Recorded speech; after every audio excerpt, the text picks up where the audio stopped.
continuar viendo estas 7 columnas.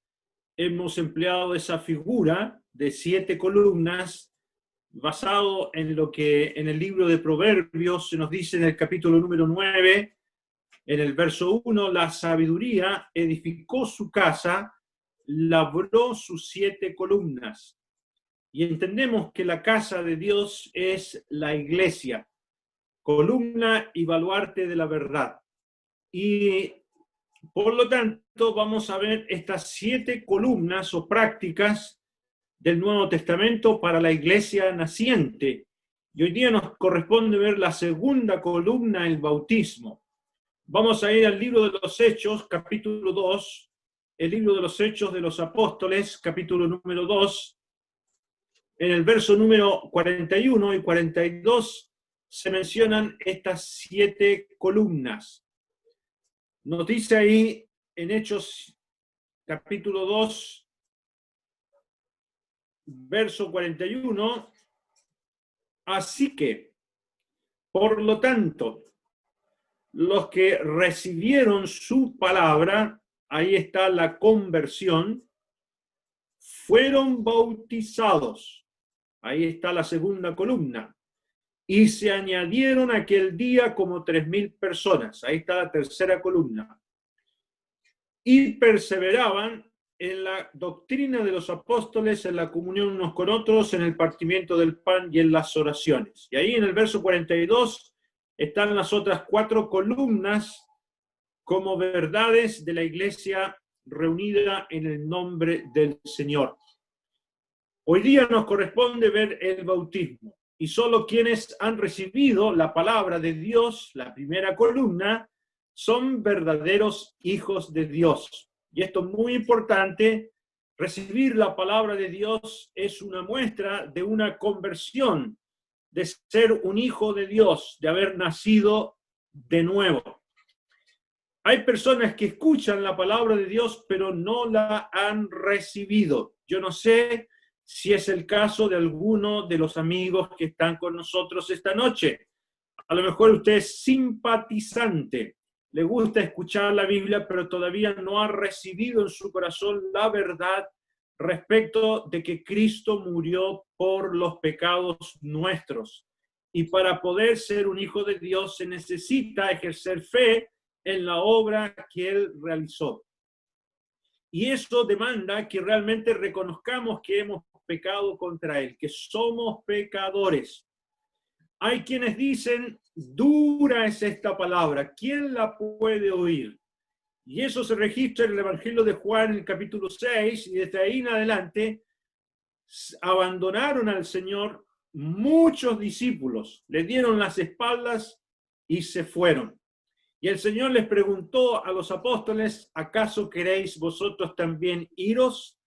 Y el apóstol Pedro dijo, ¿a quién iremos, Señor? Tú tienes palabras de vida eterna. Y un verdadero creyente es uno que sigue adelante. Hay otras personas que dicen, ya te oiremos acerca de esto otra vez. Eso fue lo que le dijeron al apóstol Pablo cuando él estaba predicando ahí en Atenas. Y la gente realmente no querían oír la verdad de la resurrección. Y hay personas que se acercan a escuchar acerca del Evangelio, pero dejan para mañana el asunto tan importante de reconocer que uno es un pecador y que necesita recibir la palabra de Dios. Y la palabra de Dios me dice cómo yo puedo ser salvo. Por eso el apóstol Pedro, aquí mismo acompaña en el capítulo 3 de este mismo libro de los Hechos, en el verso 19, dice, así que arrepentíos y convertíos para que sean borrados vuestros pecados, para que vengan de la presencia del Señor tiempos de refrigerio. Y el Señor está pidiendo que hay que arrepentirse. ¿Para qué?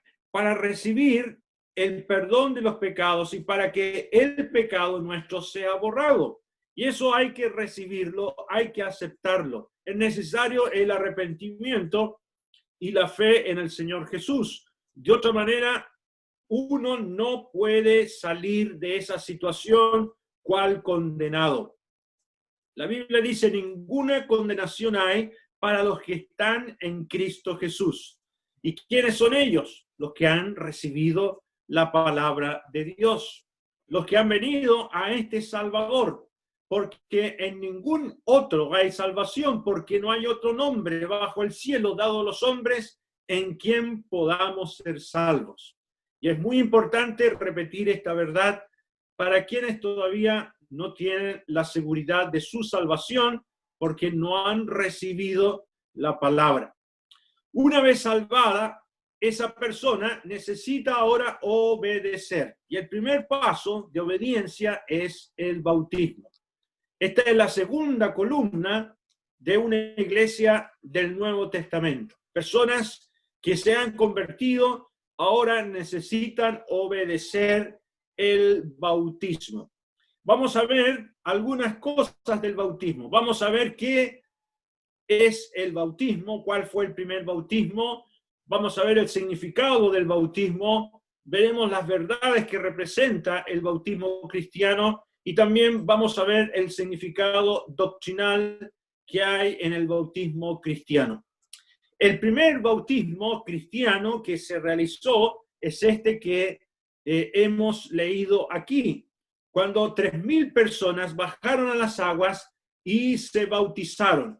Aquí en el verso 41, volvamos a 2:41, Hechos 2:41, dice que los que recibieron su palabra fueron bautizados y se añadieron aquel día como 3.000 personas. Una gran cantidad de personas se bautizaron dando testimonio de su fe.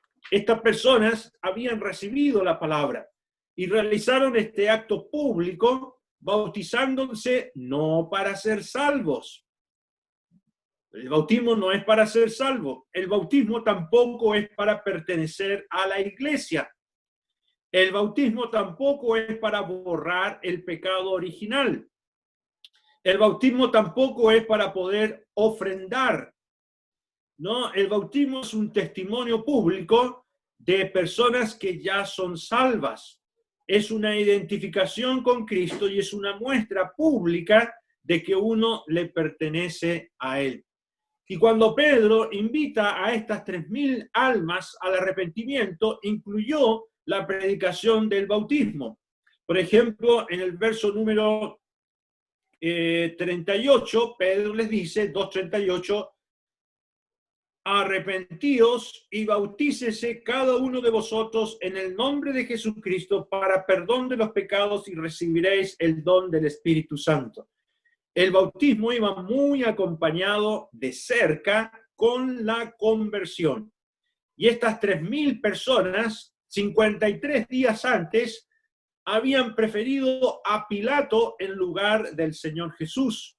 Perdón, a Barrabás en lugar del Señor Jesús. Cuando Pilato les preguntó, ¿qué haré de Jesucristo, vuestro rey? Y todos ellos dijeron, crucifícale, crucifícale. Y esos mismos que gritaron en esa oportunidad públicamente, ahora escuchan el evangelio y se convierten al Señor tras haberse arrepentido. Y necesitaban, de alguna manera, borrar esa imagen como negadores de Jesucristo, y al bautizarse estaban mostrando que realmente eran convertidos, y sus familiares y sus amigos se daban cuenta que ellos habían cambiado de bando. Antes eran rechazadores, ofensores de Cristo, ahora son personas que se identifican con el crucificado. Ellos habían rechazado públicamente al Señor, ahora públicamente reparan ese daño del rechazo de Cristo y lo hacen por el bautismo. Para ese entonces, un judío que se bautizaba era muy peligroso, perdía su familia, lo desheredaban, le quitaban su nombre al cual él pertenecía y a su familia, de manera que quedaban en la calle. Era realmente un acto de fe que un judío se bautizara identificándose con el Señor Jesucristo. Ahora, ¿qué significa el vocablo bautismo? Viene de una palabra griega que se menciona bapto, B alta A P T O, bapto, y significa empapar o mojar o incluir. Se usaba para teñir ropas o para lavar platos, y se usa en el Nuevo Testamento unas 11 veces. Y en esos usos siempre está la idea de sumergir algo. Y ahora vamos a ver las verdades doctrinales del bautismo cristiano. El bautismo cristiano representa tres cosas: una muerte, una sepultura y una resurrección. Y son verdades muy importantes. No es que esto ocurra cuando uno se bautiza. Esas tres cosas ocurrieron en la conversión con el Señor Jesucristo. Cuando un alma se arrepiente, recibe la palabra de Dios, Dios ve que esa persona ha muerto, ha sido sepultada y ha resucitado. Y esto es muy importante porque el bautismo cristiano representa esas realidades doctrinales que el creyente convertido empieza a disfrutar. Y por eso el tema del bautismo es muy práctico. Por eso el bautismo tiene que hacerse por inmersión, por sumersión y por emersión. Esas tres cosas también son muy importantes. Una inmersión, una sumersión y una emersión. Ya vamos a explicar qué significa todo esto. Ahora aprovecho de decir que quienes realizan el bautismo por aspersión, como practica el mundo católico romano o como practican los presbiterianos, es un error doctrinal, porque el bautismo no representa eso. El bautismo representa una muerte, representa una sepultura y una resurrección. Y cuando usted va a enterrar a una persona, usted va al cementerio, hay que hacer un hoyo, ¿no es cierto? O puede ser un nicho, y a esa persona en el ataúd, el cuerpo se pone ahí y se sumerge en el hoyo y se llena de tierra. No se le pone un poquito de tierra arriba a el ataúd de la persona, no es por aspersión, no, tiene que ser por estas tres cosas: inmersión, sumersión y emersión. Entonces el vocablo bautismo, que significa empapar o mojar completamente, realmente nos va a mostrar en estos tres actos las verdades doctrinales que he mencionado. La inmersión es introducirse en el agua, representa una muerte. La sumersión significa sumergirse en el agua y representa una sepultura. La emersión significa salir del agua y representa una resurrección. Y por eso el bautismo cristiano se hace así. Así fue como se bautizó el Señor Jesús. Y así podemos apreciar también aquí en el libro de los Hechos estas tres verdades en el bautismo de un hombre etíope, un africano. Vamos a leerlo en el capítulo 8, Hechos capítulo número 8. En el libro de los Hechos capítulo 8, en el verso 35,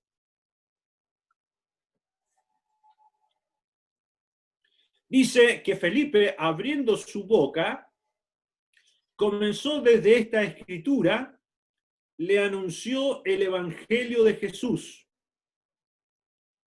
Y yendo por el camino, llegaron a cierta agua, y dijo el eunuco: aquí hay agua. ¿Quién pide que yo sea bautizado? Felipe dijo: si crees de todo corazón, bien puedes.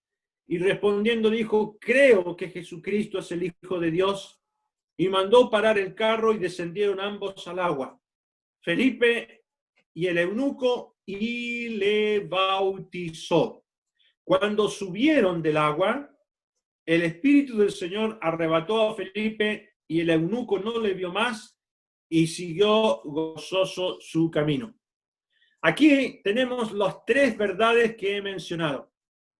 Aquí dice que descendieron ambos al agua, Felipe y el eunuco. En el versículo número 38 dice, mandó parar el carro y descendieron ambos al agua. Eso es inmersión. Eso representa una muerte. Y fue en un lugar con bastante agua, como en el caso de Juan el Bautista, que bautizaba en Enón, cerca de Salim, porque allí había mucha agua, dice el Evangelio de Juan, capítulo 3, versículo 23. Tiene que haber mucha agua. No es por aspersión, no es con un poquito de agua. Y dice aquí también en el verso 38, y le bautizó. Ahí tenemos la sumersión, la sepultura. Descendieron al agua y lo sumergió, lo bautizó, lo empapó, lo puso debajo del agua. Y en el verso 39 tenemos la tercera verdad, cuando subieron del agua. Ahí tenemos la emersión, lo que representa una resurrección. Y luego el eunuco siguió gozoso su camino y no vio más a Felipe porque fue arrebatado. Y es interesante este arrebatamiento de Felipe que terminó en la costa del mar Mediterráneo, ahí en Azoto, y el Espíritu Santo se lo llevó, es una cosa sorprendente, y el eunuco no lo vio más. Realmente el bautizador no tiene ni una importancia. Lo importante es el símbolo del acto del bautismo.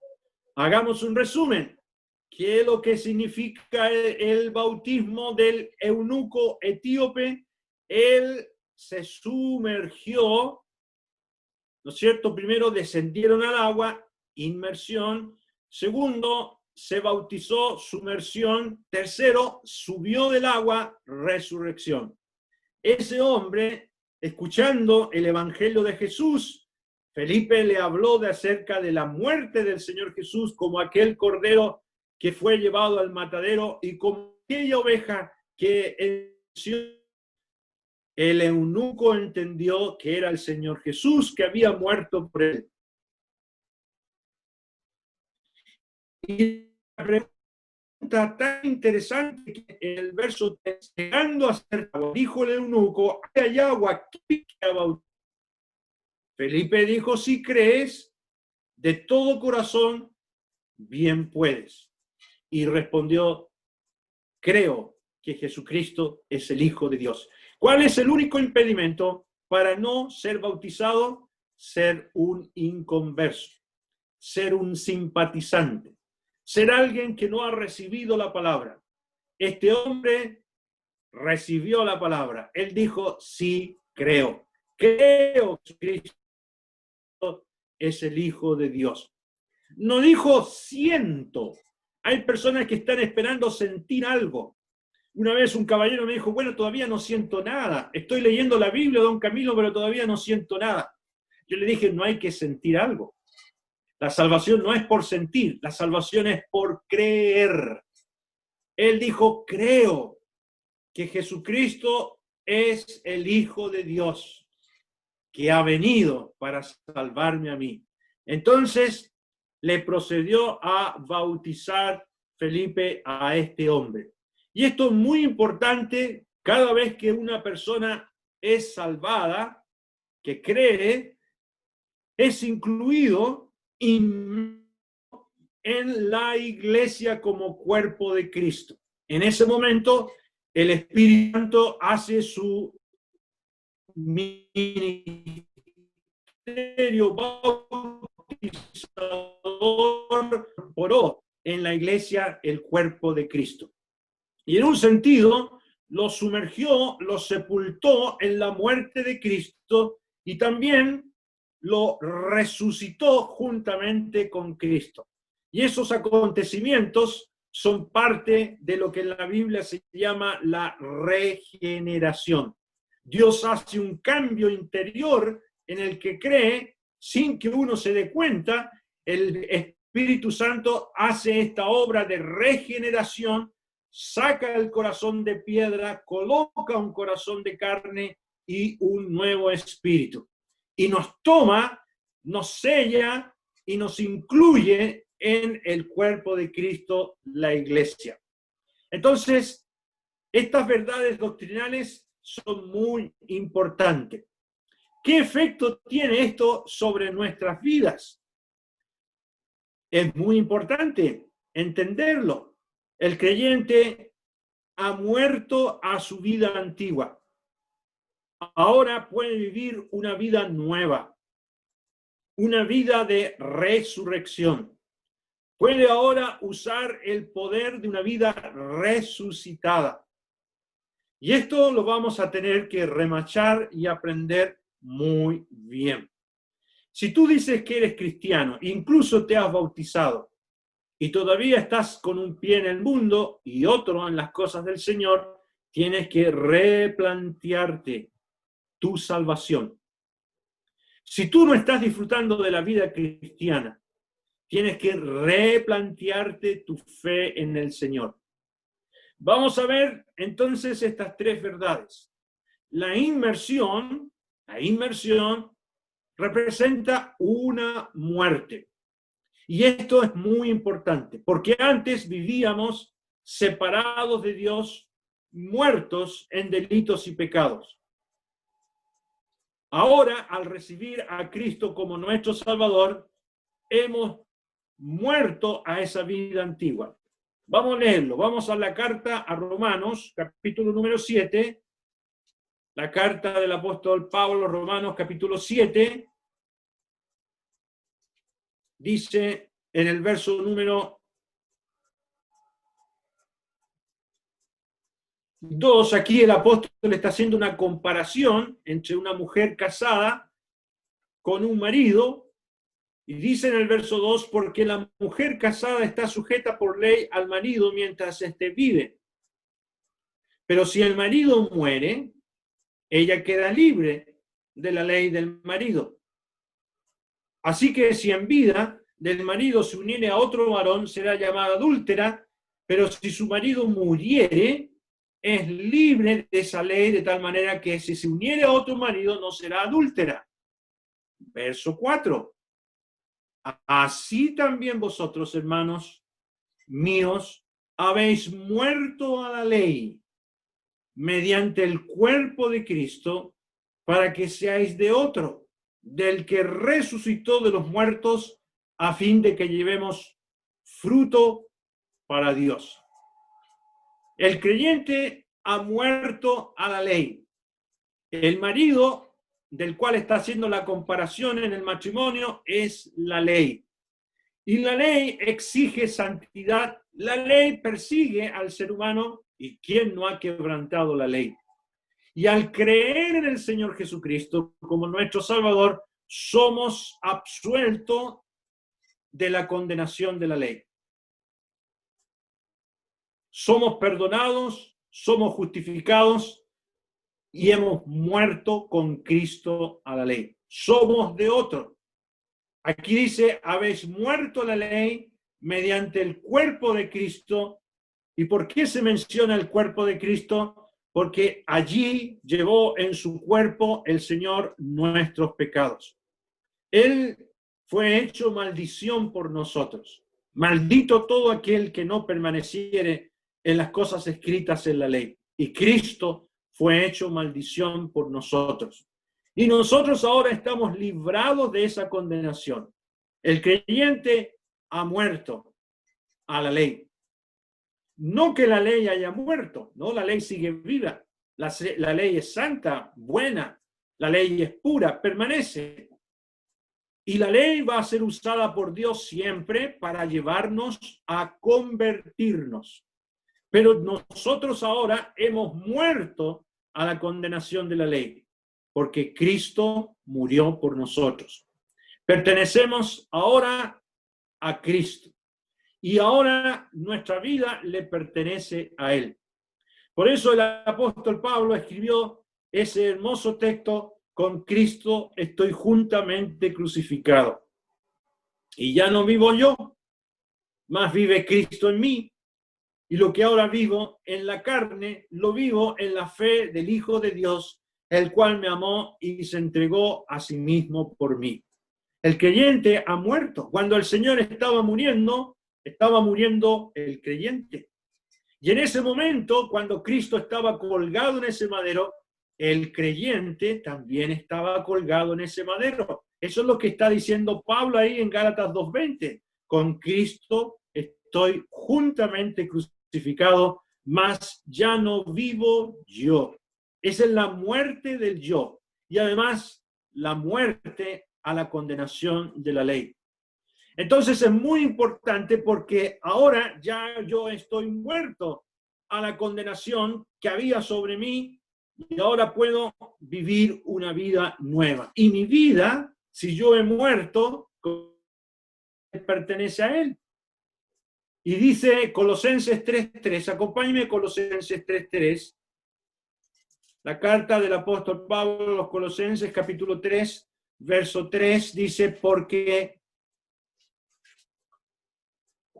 habéis muerto, mire cómo habla, porque habéis muerto y vuestra vida está escondida con Cristo en Dios.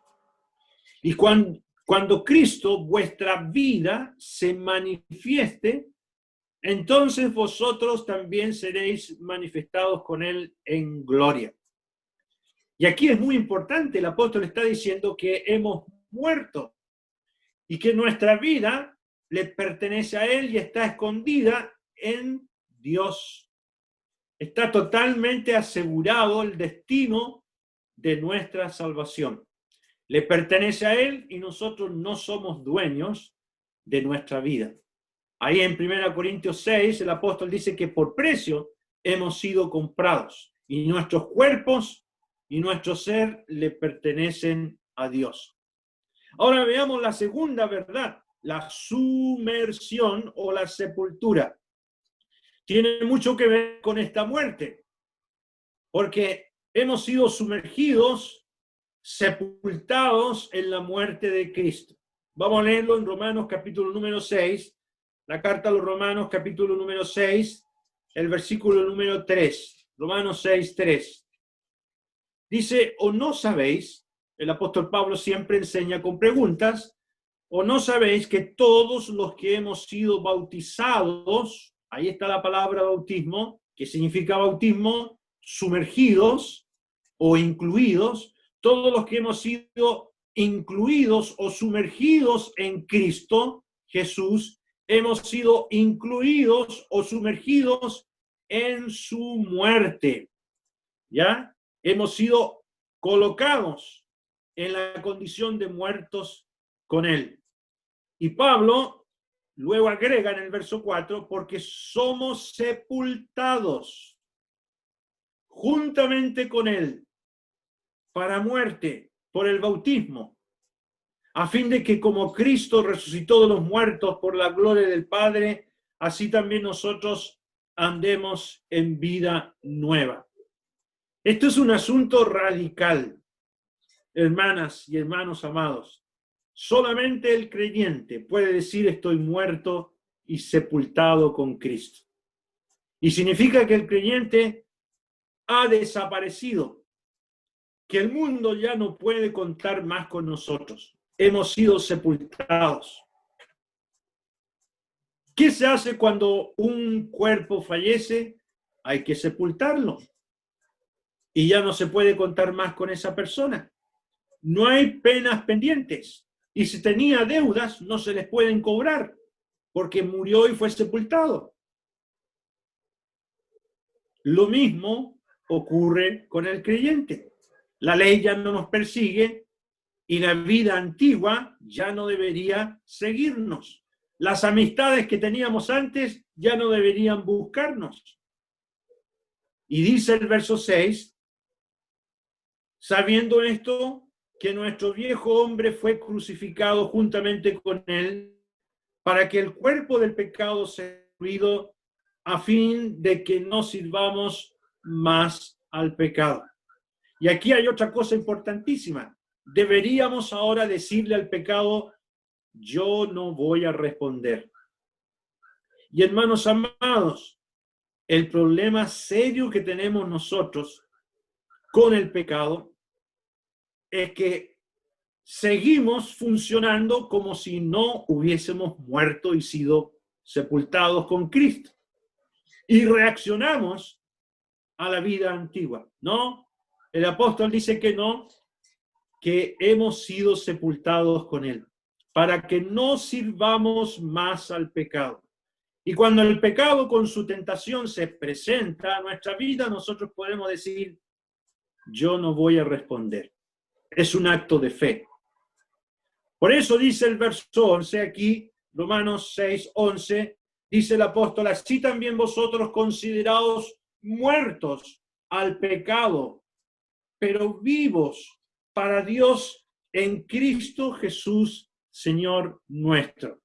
Y saben, hermanos, la victoria sobre el pecado es un asunto de fe. Es un asunto de valor y de fe de un creyente que ha sido salvado y que disfruta del poder de una vida nueva. ¿Ya? Y esta verdad gloriosa es una doctrina para triunfar sobre el pecado. Hermano amada, hermano amado, cualquiera sea la tentación que se presente en tu vida, tú puedes decir, yo estoy muerto y sepultado con Cristo. Eso es lo que Pablo quiere enseñarle a los creyentes en esta porción de Romanos capítulo 6. Porque cuando llegamos a Romanos capítulo 7, miren los problemas que tiene Pablo. Acompáñenme al capítulo número 7 de Romanos. Aquí mismo, el capítulo número 7, el apóstol dice, en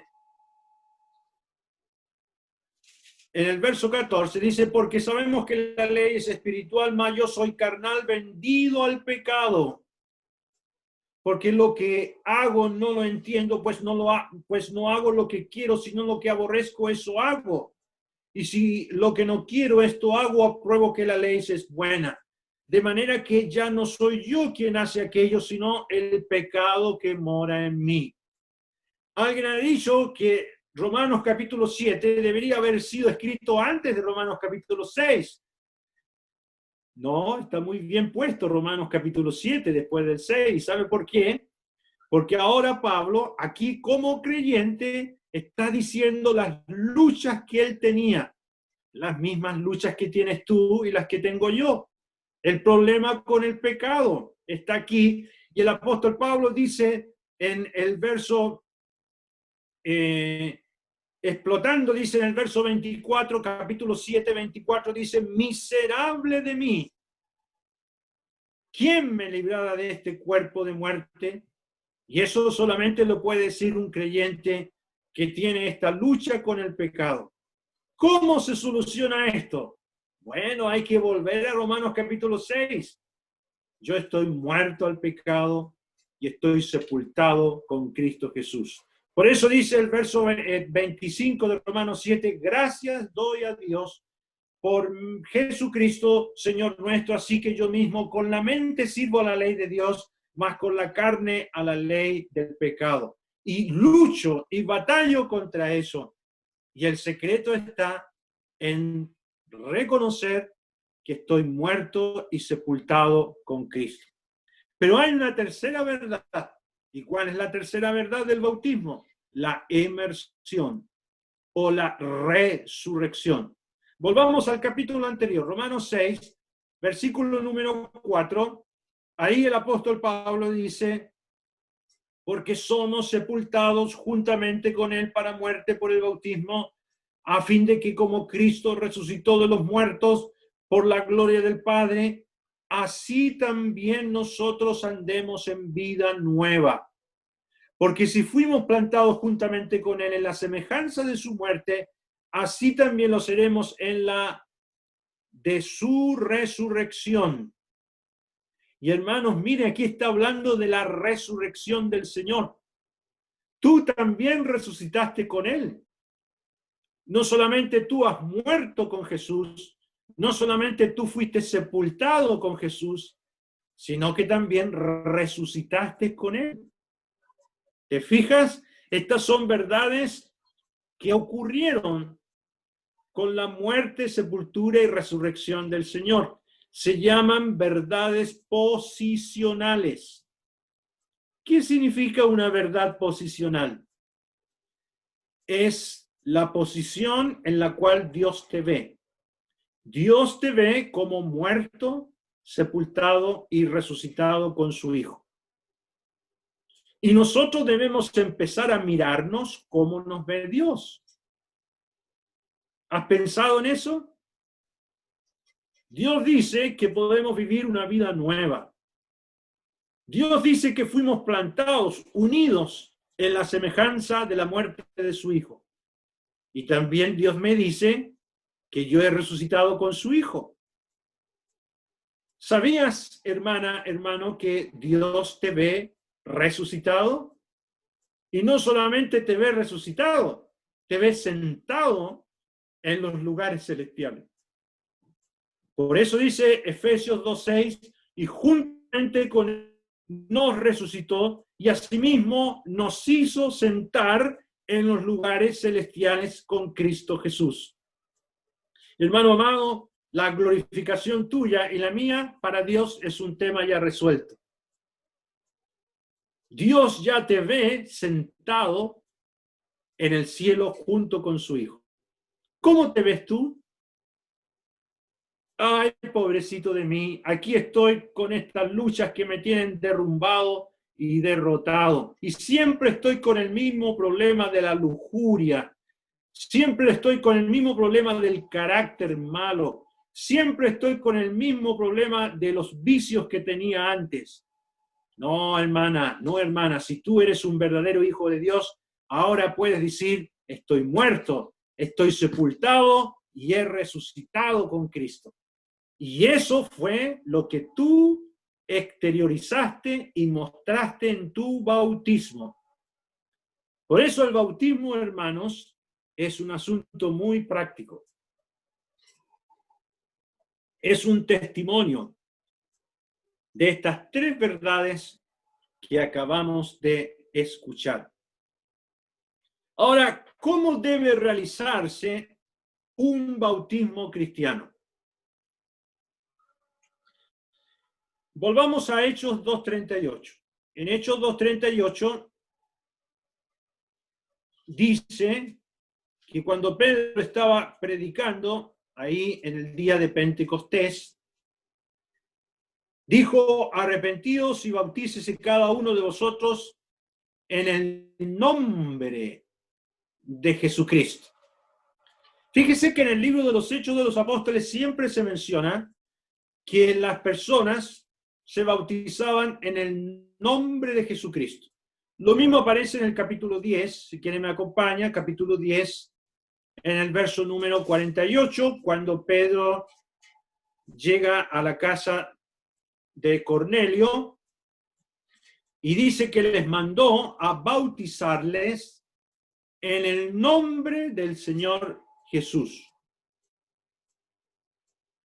También dice en el capítulo 19, Hechos 19, cuando Pablo está en Éfeso y se encuentra con 12 judíos que se habían bautizado en el bautismo de Juan el Bautista, cuando oyeron la verdad del Evangelio, fueron bautizados en el nombre del Señor Jesús. Hechos 19:5.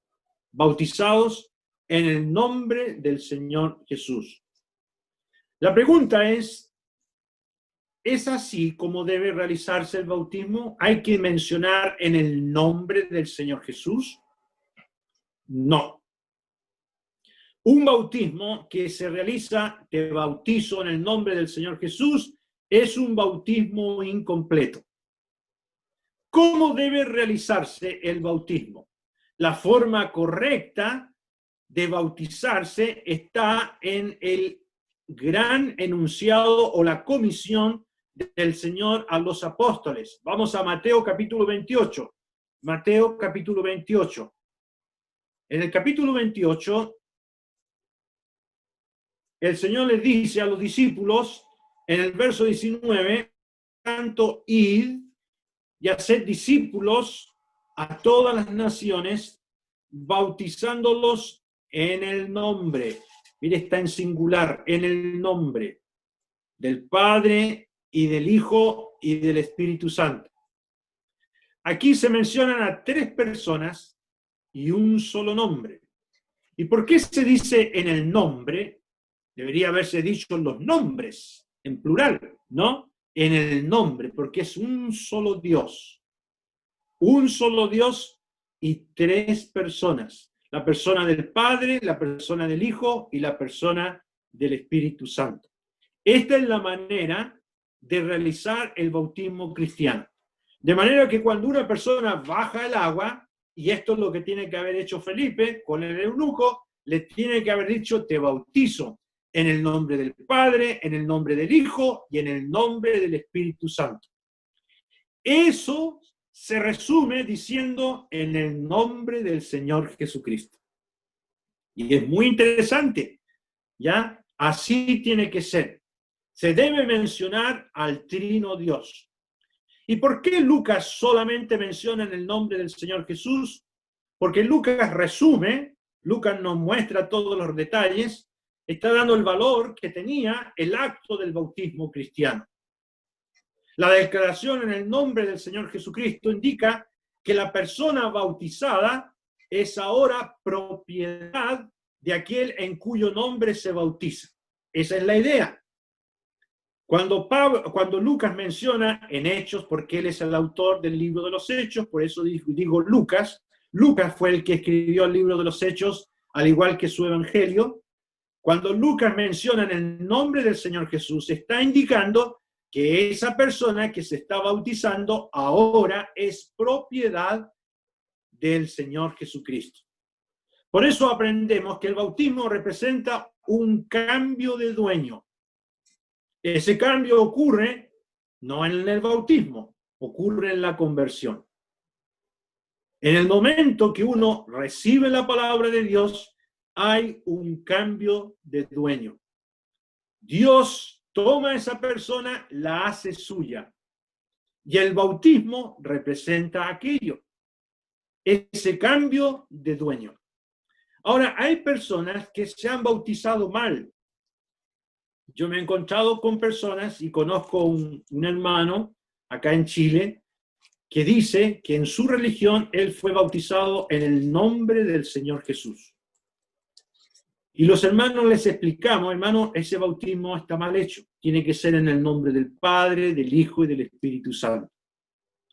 Y el hermano le dijo, no, así me bautizaron a mí, me bautizó un pastor no sé cuánto, y ese bautismo así debe ser.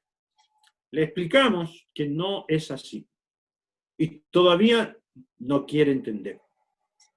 Hay personas que también se bautizan para ser salvos. Creen ellos que cuando uno se bautiza, el agua se lleva los pecados. Yo no sé qué pasa si se bautizan en una piscina.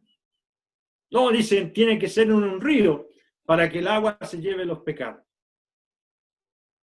Ese bautismo está mal hecho. Hay otros que dicen que se bautizan para pertenecer a la iglesia, para hacerse miembro de la iglesia. Algunos dicen, yo me bauticé como evangélico.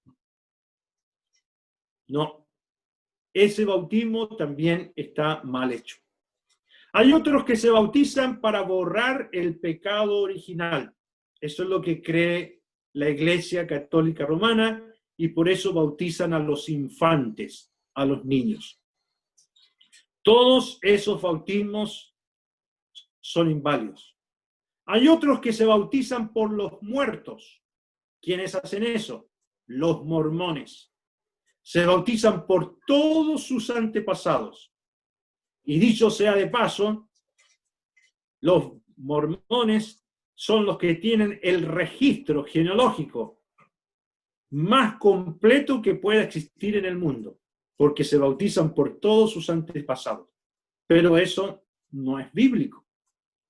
Ellos se bautizan salvando a sus antepasados. No, el único que puede salvar no es el bautismo, es la obra del Señor Jesucristo. Bueno, todos esos bautismos son equivocados. ¿Y qué se puede hacer cuando una persona ha sido bautizada por esos medios o por esos motivos? A lo mejor fue el caso suyo. Yo me bauticé para ser salvo. ¿Ese bautismo es válido? No es válido. Vamos a leer, volvamos a Hechos capítulo 19. Hechos capítulo 19, cuando Pablo llega a Éfeso, dice en el versículo 1, aconteció que entre tanto que Apolos estaba en Corinto, Pablo, después de recorrer las regiones superiores, vino a Éfeso y hallando a ciertos discípulos, les dijo, ¿recibisteis el Espíritu Santo cuando creísteis? La pregunta es muy buena. Y ellos dijeron, ni siquiera hemos oído si hay Espíritu Santo. Verso 3, entonces dijo, ¿en qué pues fuisteis bautizados? Ellos dijeron, en el bautismo de Juan. Dijo Pablo, Juan bautizó con bautismo de arrepentimiento, diciendo al pueblo que creyesen en aquel que vendría después de él, esto es, en Jesús el Cristo. Cuando oyeron esto, fueron bautizados en el nombre del Señor Jesús. Mire, el bautismo de arrepentimiento no servía. ¿Y qué hizo Pablo? Les explicó la verdad del bautismo cristiano y tuvieron que bautizarse de nuevo. De manera que si usted se ha bautizado por los motivos que ya he mencionado, para ser salvo, para pertenecer a la iglesia, para poder diezmar, para poder ofrendar, para borrar el pecado original, o se bautizó por los muertos como los mormones, o se bautizó por aspersión como presbiteriano, esos bautismos no son válidos. Tendría que bautizarse de nuevo en el nombre del Padre, en el nombre del Hijo, en el nombre del Espíritu Santo, pero antes despejar la gran duda si hay el impedimento de que usted todavía no ha recibido la palabra de Dios. El eunuco dijo, aquí hay agua, ¿qué impide que yo sea bautizado? Felipe le dijo, bien puedes, si crees de todo corazón que Jesucristo es el Hijo de Dios. Y él dijo, sí creo que Jesucristo es el Hijo de Dios. Y él se convirtió en ese carro, cuando Felipe le habló del Evangelio de Jesús. A lo mejor usted es un verdadero creyente, yo no lo sé, y no lo pongo en duda, pero es probable que estés mal bautizado. Y para seguir avanzando en las columnas que siguen, tienes que ser bautizado como corresponde, adecuadamente. En el nombre del Padre, en el nombre del Hijo y en el nombre del Espíritu Santo. Y no con motivos alguno más que demostrar las tres verdades posicionales. He muerto con Cristo, fui sepultado con Cristo y resucité con Cristo. Y ahora disfruto de esas tres verdades posicionales para poder vencer al pecado y disfrutar de una vida nueva. Vamos a orar al Señor. Nuestro Padre amado, queremos darte gracias por tu palabra. Gracias, nuestro Dios, que tú no nos has dejado a la deriva, en tinieblas, en confusiones. Tu palabra es tan clara en enseñarnos qué significa cada cosa, incluso este tema del bautismo. Te damos gracias, nuestro Dios, que representa aquellas verdades que hemos mencionado, muertos con el Señor, sepultados con Él y resucitados con Él. Así nos ves tú, nuestro Dios, para una vida nueva, para vencer el pecado, para mirarnos tal como tú nos ves, sentados en los lugares celestiales. Te damos gracias y quedamos en tu presencia, en el nombre precioso del Señor Jesucristo. Amén. Amén.